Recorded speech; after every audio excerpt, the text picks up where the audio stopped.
चाहे नीतीश कुमार हों चाहे राजभर जी हों, ऐसे उन लोगों के क्या नाम है एजेंडे हैं। नीतीश कुमार तो आया राम गया राम टाइप के लोग हैं। उन्होंने पहले भी मतलब जो है कितनी बार जो है 9वीं बार उन्होंने शपथ ली है, तो उनका कारण ही यही है। नमस्कार, मैं ओमदेव। आज हम हैं नोएडा में, हमारे साथ हैं चंद्रवीर जी। चंद्रवीर जी अपनी टिप्पणी देते रहते हैं सभी विषयों को लेकर। हम जो आज बात करने जा रहे हैं उसका विषय है कि नेताओं को जो भारत रत्न दिए जा रहे हैं वो किस तरह से दिए जा रहे हैं। चंद्रवीर जी, क्या लगता है जो जाट महिला खिलाड़ी हैं उनके जो मेडल हैं उन्होंने वापस कर दिए, लेकिन एक जाट नेता को मरणोपरांत भारत रत्न पुरस्कार दिया गया है, क्या सोचते हैं इस बारे में आप? मरणोपरांत जो पुरस्कार दिया गया भारत रत्न, मैं ये कहना चाहता हूँ ये 26 जनवरी से पहले दिए जाते हैं, उसके बाद क्या नाम है ये भारत रत्न दिया गया है। तो खैर मैं उनको मुबारकबाद देता हूँ, लेकिन सवाल ये है कि भारत रत्न से पहले कुछ पुरस्कार जो है भारत के अंदर, साक्षी मलिक हों चाहे हमारे योगेश्वर दत्त हों, जो खिलाड़ी हैं वो वापस कर रहे हैं। कहीं दिए जा रहे हैं, कहीं वापस कर रहे हैं, वो अपनी परेशानी से आहत होकर के वापस कर रहे हैं। और हमारे खिलाड़ियों को कुचला जा रहा है, मारा जा रहा है, पीटा जा रहा है। खिलाड़ी खेल मैदान छोड़ रहे हैं, हमारे प्रोफेसर विश्वविद्यालय छोड़ रहे हैं, हमारे बेरोजगार जो है रोड पे आ रहे हैं। तो ये इसके पीछे क्या षड्यंत्र है? और ये क्या नाम है जो चौधरी चरण सिंह जी को भारत रत्न दिया है, बहुत वक्त पहले दे देना चाहिए था, लेकिन उनकी आज कार्यशैली को दिया गया है। तो ये तो मुझे लगता नहीं है कि एक राजनीतिक परिप्रेक्ष्य में, राजनीतिक परिदृश्य में ये भारत रत्न दिया गया है। और धीरे धीरे दे रहे हैं लोग, ढूंढ के सोच के दे रहे हैं ये लोग जो है, जिससे कि अपना इनका कोई पॉलिटिकल बैकग्राउंड जो है स्थापित हो। उनके जो पोते हैं जैन चौधरी, वो तो काफ़ी खुश हैं इस पुरस्कार के बाद। जैन चौधरी एक पढ़े लिखे व्यक्ति हैं, विद्वान पुरुष हैं और विदेश इंग्लैंड से पढ़े हुए व्यक्ति हैं। वो जानते हैं उनके पीछे एक बहुत बड़ा तबका है, जिसके वो किसान नेता, उनके माननीय दादाजी जो क्या नाम है किसान नेता के नाम से जाने जाते हैं, उनका एक बहुत बड़ा क्या नाम हिस्सा है। वो नहीं भूलेंगे कि 750 किसानों की हत्या हुई, अभी MSP लागू नहीं हुई। वो नहीं भूलेंगे कभी इस बात को कि लगभग 18,000 करोड़ रुपये जो किसानों का जो MSP में क्या नाम है जो नहीं दिया गया है अभी, वो उसे कभी नहीं भूलेंगे। और वो कभी नहीं भूलेंगे हाथरस में उनको क्या नाम लाठियों से क्या नाम है मारा पीटा गया था। वो बहुत अच्छे योग्य व्यक्ति हैं, निश्चित रूप से नहीं भूलेंगे। 2014 में मोदी सरकार आई थी, लेकिन सबसे पहला जो हमला हुआ था जाटों पर वो हरियाणा में हुआ था। जाट आंदोलन के दौरान बहुत सारे जाटों पर देशद्रोह के मुकदमे, कई जेल में भी हैं, वो तारीख पे तारीख भुगतते जा रहे हैं, बहुत परेशान भी है। इसके अलावा अग्निवीर योजना लेकर के आए, उनकी नौकरी छिन गई, जो परमानेंट नौकरी होती थी। 1 रैंक 1 पेंशन जैसे मामले आ गए, पेंशन नहीं मिल रही है जो सैनिक हैं। इसके अलावा 3 किसान कानून आए, उसमें कहा गया था कि ये जाटों का आंदोलन है। फिर महिला खिलाड़ी आ गए, उन पर भी लाठीचार्ज किया गया था। उसके बाद से उपराष्ट्रपति बना दिए गए धनखड़, जो जाट हैं। उसके बाद में ये चौधरी साहब को जो भारत रत्न पुरस्कार दे दिया गया है। आखिर ये पूरी जो खिचड़ी पक रही है वेस्ट उत्तर प्रदेश के जाटों के लिए या यूपी के जाटों के लिए, कितना गुल खिलाएगी 2024 में चुनाव को लेकर? तो जो जाट भाइयों का नाम ले रहे हैं, तो मैं बताना चाहूँगा कि वही जाट खिलाड़ी हमारे जो क्या नाम उस पर जंतर मंतर पर पैरों से कुचले गए थे। और ये वही जाट भाई हैं हमारे जिनकी इतनी सारी क्या नाम है पूरे देश के अंदर जो है FIR हुई हैं और वो लोग जेल में बंद पड़े हैं। और ये वही जाट भाई हैं जो आज की डेट में पूरी तरह किसानों को क्या नाम है किसानों के नाम से जाने जाते हैं। तो चाहे चौधरी जयंत हों चाहे उनसे पहले चौधरी चरण सिंह जी हों, उन्होंने देश हित में कार्य किया है। और उसमें लगभग 13 उन्होंने क्या ना अमेंडमेंट जो है किसानों की पॉलिसी के लिए, कृषि पॉलिसी के लिए उन्होंने किए थे। तो एक कभी भी ऐसा नहीं होगा, ऐसा मुझे पूरा उम्मीद है, पूरा यकीन के साथ कह सकता हूँ कि वो एक बहुत अच्छे पढ़े लिखे व्यक्ति हैं। ऐसा नहीं होगा। बीजेपी भले कितने भी तार उन पर डाले, कितने भी क्या नाम है उनको क्या नाम है शिकंजम कसे, लेकिन वो डरने वाले नहीं है और वो मैदान में हैं उनके खिलाफ। मथुरा में जो लाठीचार्ज की गई थी जैन चौधरी पर, क्या मरहम लगाया गया है उनके दादाजी को भारत रत्न पुरस्कार देकर के उनकी पीठ पर? देखिएगा, पहले भारत रत्न देना, भारत रत्न देकर के फिर जाकर मरहम लगाना, तो ये तो मतलब एक साइकोलॉजिकल मामला, एक क्या ना पॉलिटिकल एजेंडा हो गया। तो ऐसा तो मुझे लगता नहीं है कि वो इस तरह का कार्य करेंगे। प्रयास लगाए जा रहे हैं कि बीजेपी में जाने वाले हैं जैन चौधरी। उसके बाद में बीजेपी क्या नाम है जैन चौधरी जी ने कम से कम 4 बार मैंने उनका ट्वीट देखा है और स्टेटमेंट देखा है, वो किसी भी कीमत में बीजेपी के साथ नहीं जाएंगे, वो नहीं बोलेंगे। उन्होंने खुद कहा, लिखा, बताया है कि नहीं ऐसा कुछ नहीं होने वाला। वो लोग तो पता नहीं कितने कितने कयास लगा रहे हैं। लेकिन पिताजी तो बार बार जाते रहे थे विभिन्न पार्टियों में, उनको कुर्सी और पद चाहिए। नहीं, ऐसा नहीं है। जैन चौधरी जी और अजीत चौधरी जी उन्होंने कभी देश कार्य जो किया है, देश हित में किया है, चाहे वो एविएशन मिनिस्टर रहे हों पहले, और वो मंत्री पद हमेशा पास रखा उन्होंने। हाँ, मंत्री पद, सवाल आज मंत्री पद का नहीं है, क्योंकि जैन चौधरी जी पढ़े के सवाल अगर मंत्री पद का होता तो ये कब के पहले बिक चुके होते। उससे पहले विधानसभा चुनाव हुए हैं, 2019 का हुआ, 17 का हुआ, 2022 का हुआ।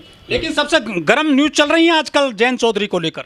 बहुत अच्छी बात है, मैं तो चाहता हूँ ये अच्छा हो रहा है जैन चौधरी जी के लिए। हम अगर ऐसा होता है आगे तो बीजेपी के खिलाफ एक बहुत बड़ा क्या नाम है प्रोपेगेंडा जनरेट हो रहा है, और इसके लिए मैं स्वागत करता हूँ। बहुत अच्छी बात है ये, और जाट भाई को जानते हैं। लेकिन जो बीजेपी सरकार है वो उपराष्ट्रपति बना देती है धनखड़ को, फिर जो है इनको पुरस्कार दिया जा रहा है। क्या वोट बैंक बीजेपी की तरफ चला जाएगा जो जो वेस्ट उत्तर प्रदेश का है? हाँ, उपराष्ट्रपति बनाने से ऐसा कभी नहीं होगा कि क्या नाम है बीजेपी की तरफ जो जाट बन जाएगा। जाट पूरी तरीके से राष्ट्रीय लोकदल में है और वो सोचता भी है और वो जानता भी है, क्योंकि ये एक लॉलीपॉप जो लोग जो देती सरकार है, ये बीजेपी सरकार है, वो इस सरकार करती है, हर किसी को मैनेज करने का प्लान करती है। पैसे वाली पार्टी है, अथाह पैसा इनके पास में। अभी आप देख रहे हैं किस तरीके से इन्होंने क्या नाम पैसा चारों तरफ पानी तरफ बहाया है। हर किसी को मैनेज कर रहे हैं ये लोग जो है, चाहे वो ईडी के माध्यम से, चाहे सीबीआई के माध्यम से, चाहे क्या नाम पद देने के माध्यम से, चाहे किसी प्रकार का लोभ लालच देने के माध्यम से, ये हर किसी को मैनेज करने का प्लान कार्य कर रहे हैं। तो लेकिन ऐसा अब इनका होने वाला नहीं। ये ऐसा है क्योंकि बीजेपी अब इनके सारे पत्ते खुल चुके हैं, उनका कुछ बचा नहीं है, ये जमीन पर नहीं है, इनका कोई विकास नजर नहीं आ रहा है। 10.5 लाख क्या नाम है पद जो है मंत्रालय में खाली हैं और लगभग जो है ये इन लोगों ने अपनी खुद की रिपोर्ट या नीति आयोग की खुद की रिपोर्ट है, नीति आयोग गृह मंत्रालय का आयोग है, उसका अपनी खुद की रिपोर्ट है। दो विरोधाभास हो रहे हैं। एक तरफ क्या नाम है ये हमारी फाइनेंस मिनिस्टर कहती हैं कि हम जो है क्या नाम है पेंशन नहीं दे पाएंगे, हमारे पास पैसा नहीं है, और एक तरफ क्या नाम है फाइनेंस मिनिस्टर जो कह रहे हैं कि हमारी जो विश्व शक्ति बनने वाली है, विकसित राष्ट्र बनने वाला है, एक ऐसा विकसित राष्ट्र बनने वाला है जहाँ पर 90 करोड़ लोगों के लिए राशन पानी दिया जा रहा है, ये विकसित राष्ट्र है। एक ऐसा विकसित राष्ट्र बनने वाला है जहाँ पर ये 5 लाख का, ये इन्होंने जबरदस्ती करके 5 लाख का क्या नाम है मेडिकल उसमें इंश्योरेंस, उसमें क्या नाम है मेडिकल फील्ड में पैसा देने की बात कर रहे हैं। हम तो ये कहते हैं उन स्वास्थ्य के केंद्रों को क्या नाम है सरकारीकरण कर दिया जाना चाहिए। क्यों? पैसे की जरूरत ही नहीं पड़ेगी, अपना खुद का पैसा है। तो फाइनेंस मिनिस्टर दो तरह का विरोध कर रही हैं। एक तरफ विकसित राष्ट्र बन रहा है और एक तरफ क्या नाम है गरीबी रेखा में 111वां स्थान है भारत का 111वां। शर्म की बात है, जो चाइना जो है इतना अंडर 10 में उसकी रैंक है, चाइना की जनसंख्या भारत के बराबर है, उसका इसका 111वां रैंक है, उसका क्या नाम 3rd रैंक है। बताइए कैसे आप जो तुलना करेंगे। पंजाब और हरियाणा के किसान दिल्ली की तरफ कूच करने वाले हैं। 13 तारीख को बड़ा आंदोलन होगा।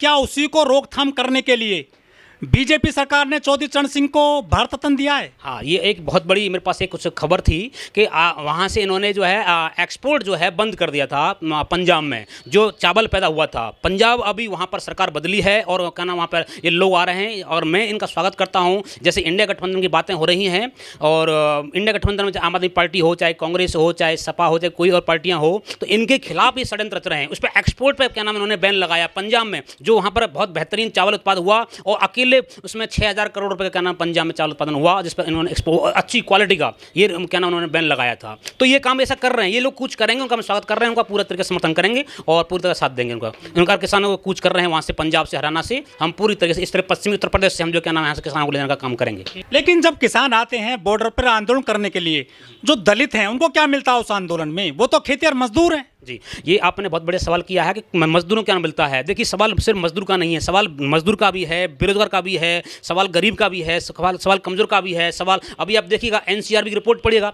एनसीआर में उत्तर प्रदेश क्राइम नंबर 1 पर है और भारत की हर 1 घंटे के अंदर जो है 87 क्या नाम सॉरी 1 दिन के अंदर जो है 87 मर्डर पूरे देश के अंदर हो। ये विकास है। एक क्या नाम है 76 बलात्कार पूरे देश के अंदर हर दिन हो रहे हैं। ये विकास है, विकास की तुलना है। अभी इन्होंने कहा कि 2027 तक हम जो है $5 ट्रिलियन की अर्थव्यवस्था बना देंगे।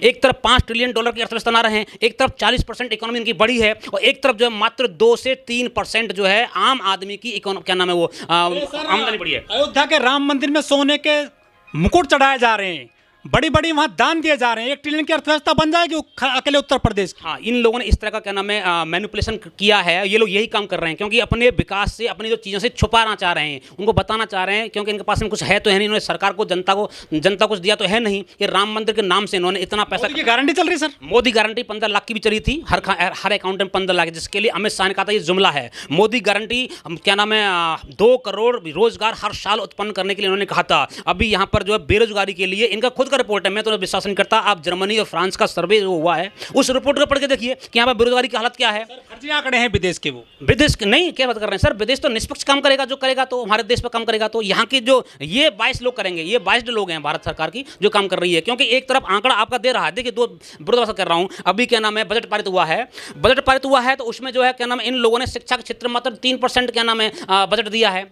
अभी 47.5 लाख करोड़ का जो बजट पारित हुआ है उसमें मात्र 3% शिक्षा के लिए। और एक तरफ कह रहे हैं, अभी मेरी रिपोर्ट नहीं है, ये गृह मंत्रालय से पूछी गई रिपोर्ट है। माननीय राजेंद्र पाल गौतम जी ने कहा था कि लगभग 1.25 लाख स्कूल पूरे इंडिया के अंदर बंद कर दिए हैं। ये विकास का मतलब जो है पैमाना है, ये विकसित राष्ट्र बनने वाला है। विकसित राष्ट्र के अंदर आप कहीं भी जाइएगा, पूरे पूरी दुनिया में जितने विकसित राष्ट्र हैं वहाँ पर शिक्षा, स्वास्थ्य और क्या नाम है ये सरकार की जिम्मेदारी होती है और रोजगार उपलब्ध करना। अभी आप बता दूं, राइट टू एम्प्लॉयमेंट जो आत्मनिर्भर बनिए, आत्मनिर्भर। मोदी जी कह रहे हैं कि हमारे पास कुछ नहीं है, खुद आप करिए क्रिएट। वो तो फाइनेंस मिनिस्टर ने बोल दिया है हमारे पास कुछ भी नहीं है, हम ये चीज़ें नहीं दे पाएंगे, हम पेंशन को पेंशन नहीं दे पाएंगे। इन्होंने ओल्ड अभी जब एमएलए हैं, एमपी हैं और जितने ब्यूरोक्रेट्स हैं उनके लिए तो पैसा दबा के आ रहा है, अच्छे तरीके से एक बार 3 दिन के लिए बन जाए लेकिन पूरी ज़िंदगी उसको पेंशन मिलती है। लेकिन यहाँ पर जो एक अभी अब देखिएगा बजट पारित हुआ है उसमें कोई भी स्लैब नहीं आया है इनकम टैक्स के लिए, आया नहीं आया, आपने देखा है। तो इन्होंने आम आदमी को क्या दिया है, तो ये आम आदमी के लिए मतलब सोचने वाली बात है। अभी कोई स्लैब इन्होंने नहीं बढ़ाया है आम आदमी के लिए जो है, तो ये एक ऐसी मतलब जो है इस सरकार की। जब चुनाव आते हैं तभी तभी किसान क्यों आते हैं आंदोलन करने के लिए? सरकार पहले आई थी, किसान आंदोलन किसान पहले भी आए थे। अमित शाह ने कहा था जब कृषि कानून पारित किए थे, जब इनको मजबूरन जब 2022 का इलेक्शन था मजबूरन इनको क्या नाम वापस करना पड़ा, तो अमित शाह ने कहा था कि हम फिर से सरकार बनाए आएंगे तो हम ये लागू करेंगे। तो मेरी आपके चैनल के माध्यम से उन सब लोगों को कहना चाहता हूँ कि होश में रहिएगा, ध्यान में रहिएगा, उसमें आगाह रहिएगा। ये सरकार जो अमित शाह जो इन्होंने कहा था कि हम आएंगे कृषि कानून को पारित करेंगे, अगर ये कृषि कानून पारित हुए तो किसान भाइयों ये आपका जीवन खतरे में, आपका बजट खतरे में है। लेकिन सर हर घर पर झंडा टक गए हैं जय श्री राम के, रामलला आ गए हैं उत्तर प्रदेश में, देश में सब कुछ चंगा सी चल रहा है। अरे सर एक बात बताइए, रामलला आ गए हैं, ये वो रामलला लेके आए जो राम भद्राचार्य है, उन्होंने कहा था कि प्राण प्रतिष्ठा करेंगे। जब बीमार हो गया तो हॉस्पिटल में गया, अरे जब बीमार हो गया था तो रामलला के पास जाना, प्राण प्रतिष्ठित हो चुके हैं अब तो, उससे पहले प्राण थे नहीं, मतलब श्री राम थे नहीं उससे पहले, मतलब प्राण आपने डाले हैं उससे पहले थे नहीं, अब उन्होंने आगे लाके डाले हैं। तो 500 साल का इंतजार खत्म कर दिया मोदी सरकार ने। 500 साल का इंतजार नहीं, 500 साल इन लोगों ने इस देश को ऐसी जगह पर लाके खड़ा कर दिया कि आज भुखमरी का शिकार है पूरे देश जो है, भुखमरी में 111वां स्थान। सोचनीय विचारणीय प्रश्न है इस सरकार के लिए। 80 करोड़ लोगों को अनाज दे रही सरकार दे नहीं रही है, 80 करोड़ों को पंगु बना दिया है, 80 करोड़ को आज इस स्थिति में लाके खड़ा कर दिया है। हम तो ये कहना चाहते हैं कि 80 करोड़ छोड़िए, एक भी आदमी को अनाज देना ना पड़े, उनके लिए वो रोजगार डेवलप कर दिया जाए, ऐसी व्यवस्था जनरेट कर दी जाए, उन लोग जो है क्या नाम है हमारे उस पर डिपेंड न रहें।